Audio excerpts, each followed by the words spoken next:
4, 2 दूनी 4, 2 तिये 6, 2 तिये 6, 2 चौके 8, 2 चौके 8। 2 गुरुजी, मैंने साफ सफाई कर दी है, क्या मैं अंदर कक्षा में आ सकता हूँ? नहीं गुरुजी, वह नीची जाति का लड़का है। अगर वह कक्षा में आता है तो हम सब नहीं पढ़ेंगे। हाँ हाँ, हम नहीं पढ़ेंगे, हम नहीं पढ़ेंगे। हाँ हाँ, ठीक है ठीक है। सुनो, पढ़ाई लिखाई करना तुम्हारा काम नहीं है, यह काम सिर्फ ऊंची जाति के लड़कों का है। तुमसे यह काम नहीं होगा, जाओ जाकर झाड़ू पोछा करो।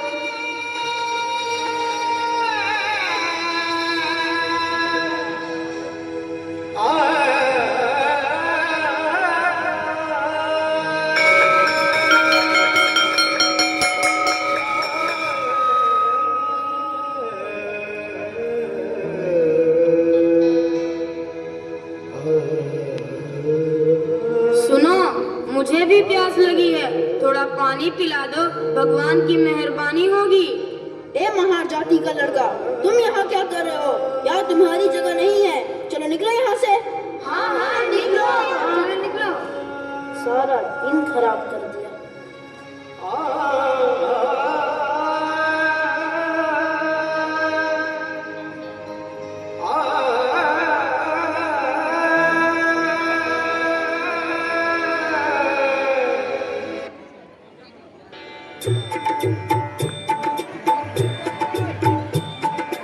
जगद्गुरु प्रभु जी नमो नमः। जगद्गुरु प्रभु जी नमो नमः। तुम यहाँ क्या कर रहे हो? पंडित जी, मुझे भी भगवान का दर्शन करना है, मुझे भी आशीर्वाद लेनी है। तुम यहाँ नहीं आ सकते, तुम अछूत हो। तुम्हारे अंदर आने से मंदिर अपवित्र हो जाएगा।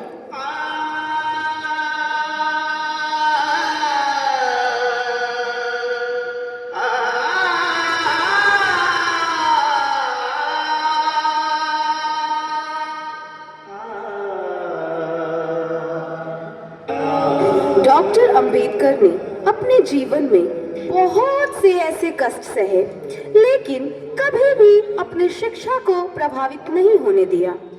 वह हर दिन 14 से 18 घंटे तक अध्ययन किया करते थे। शिक्षा के प्रति उनकी ललक और जी तोड़ मेहनत का ही परिणाम था कि बड़ौदा के शाहू महाराज जी ने उन्हें उच्च शिक्षा के लिए इंग्लैंड भेज दिया था। लंदन प्रवास के दौरान वे हर रोज लाइब्रेरी में जाया करते थे और घंटों पढ़ाई किया करते थे। Why are you waiting for the library instead of going to the cafeteria? I'm going to cancel your membership and you will have to pay fine for this act. Please forgive me, sir. Don't cancel my membership. I need to study for the betterment of people of my society. I don't have enough money to go to the cafeteria and have lunch. That's why I was eating here, sir. Please forgive me. I need to continue my study. Oh my goodness, you are there for such a great cause. Listen, brother, from today onwards you will not eat here in the library. Instead, you will come to the cafeteria. I will share my lunch with you every day. Thank you, sir. Thank you so much. Why do you always study? You never go anywhere to have some fun, as many do here. If I will have fun, then who will take care of my people? इसके बाद बाबा साहब भीमराव अंबेडकर ने Europe के भिन्न भिन्न विश्वविद्यालयों से 4 विषयों में पीएचडी की उपाधि हासिल की। भीमराव अंबेडकर भारतीय इतिहास के ऐसे इकलौते व्यक्ति हैं जिन्होंने दलितों और वंचितों को सामाजिक अधिकार दिलाने के लिए अपना संपूर्ण जीवन समर्पित कर दिया।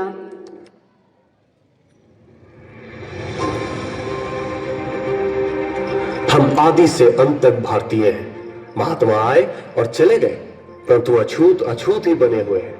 जाति एक धारणा है जो मन की अवस्था मात्र है। कुछ लोग सोचते हैं कि धर्म समाज के लिए आवश्यक नहीं है। मैं यह दृष्टि नहीं रखता। मैं धर्म की नींव को समाज के जीवन और प्रथाओं के लिए आवश्यक मानता हूं। परंतु जो धर्म जन्म से एक को श्रेष्ठ और दूसरे को नीच बनाए रखे, वह धर्म नहीं गुलाम बनाए रखने का षड्यंत्र है। यदि हम एक संयुक्त, एकीकृत, आधुनिक भारत चाहते हैं तो सभी धर्मशास्त्रों की संप्रभुता का अंत होना चाहिए। धर्म मनुष्य के लिए है, न कि मनुष्य धर्म के लिए। हमें अपने पैरों पर खड़ा होना है, अपने अधिकार के लिए लड़ना है। राजनीति में हिस्सा न लेने का सबसे बड़ा दंड यह है कि अयोग्य व्यक्ति आप पर शासन करने लगता है।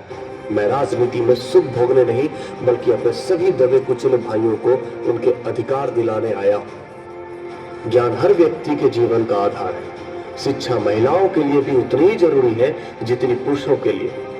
मैं बहुत मुश्किल से इस कारवां को इस स्थिति तक लाया हूं। यदि मेरे लोग, मेरे सेनापति इस कारवां को आगे नहीं ले जा सके तो पीछे भी मत जाने देना। बाबा साहब भीमराव अंबेडकर की जय। बाबा साहब भीमराव अंबेडकर की जय। मेरे नाम की जय जयकार करने से अच्छा है मेरे बताए हुए रास्ते पर चलें। धन्यवाद।